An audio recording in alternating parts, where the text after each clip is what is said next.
ভাই ভাই, ডাক্তার বলেছে আমার বউর জন্য ইমার্জেন্সি বি পজিটিভ রক্ত লাগবে, আর না হলে আমার বউকে আমি বাঁচাইতে পারবো না। ভাই আপনি কিছু একটা করেন।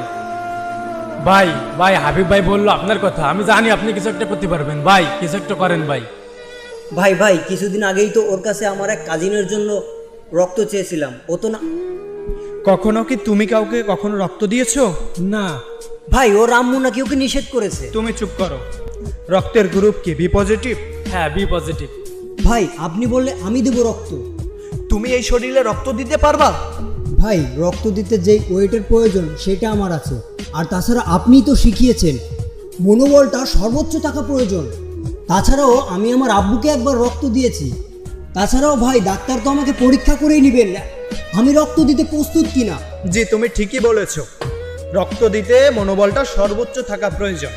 দেখো না, যে দেশে এক বোতল পানি আমাদের কিনতে 20 টাকা দিতে হয়, সে দেশে শুধু ভালোবাসার বিনিময়ে মানুষ রক্তদান করে যায়।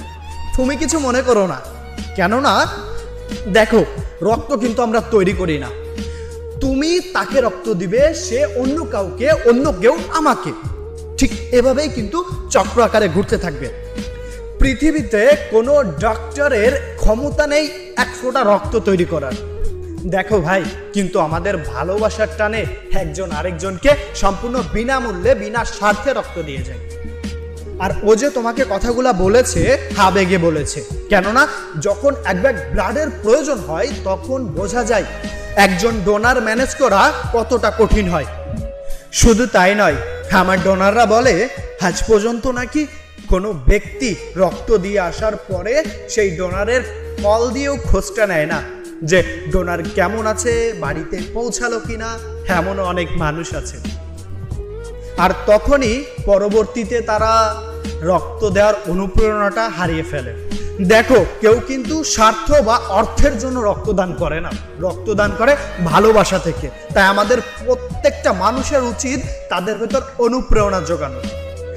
আমাদের যারা ব্লাড দিয়ে থাকে ম্যাক্সিমাম দেখবেন শ্রমিক, না হয় স্কুল শিক্ষার্থী, না হয় মাদ্রাসার শিক্ষার্থী, এরাই কিন্তু রক্ত দিয়ে থাকে।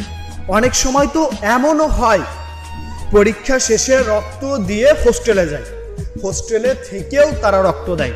হোস্টেলের খাবার কিন্তু ভাই বাড়ির মতো পুষ্টিসম্মত নয়। তাই ভাই যাই হোক, তুমিও নিজে অনুপ্রাণিত হবে এবং অন্যকে অনুপ্রেরণা যোগাবে। দেখবে আমাদের সকলের একতা এবং ভালোবাসায় রক্তের জন্য কেউ মারা যাবে না, রক্তের জন্য কাউকে দাঁড়ে দাঁড়েও ঘুরতে হবে না। তাই তোমাকেও যে কথাগুলো বলেছে সে কথার জন্য আমি দুঃখিত। হ্যাঁ ভাই আমি বুঝতে পেরেছি, আজ আমি যেভাবে রক্তের জন্য দৌড়াইছি ঠিক তেমনি অন্য কেউ আমার কাছে এসেছিল রক্তের জন্য, কিন্তু রক্ত দিতে আমার ভয় করতো। কিন্তু আজ থেকে আমি প্রতিজ্ঞা করলাম আমি নিয়মিত রক্ত দেব। রক্তের জন্য আর কোনো মায়ের বুক খালি হতে দিব না। আমি নিজে অনুপ্রাণিত হব এবং অন্যকে রক্ত দিতে উৎসাহিত করবো ইনশাআল্লাহ।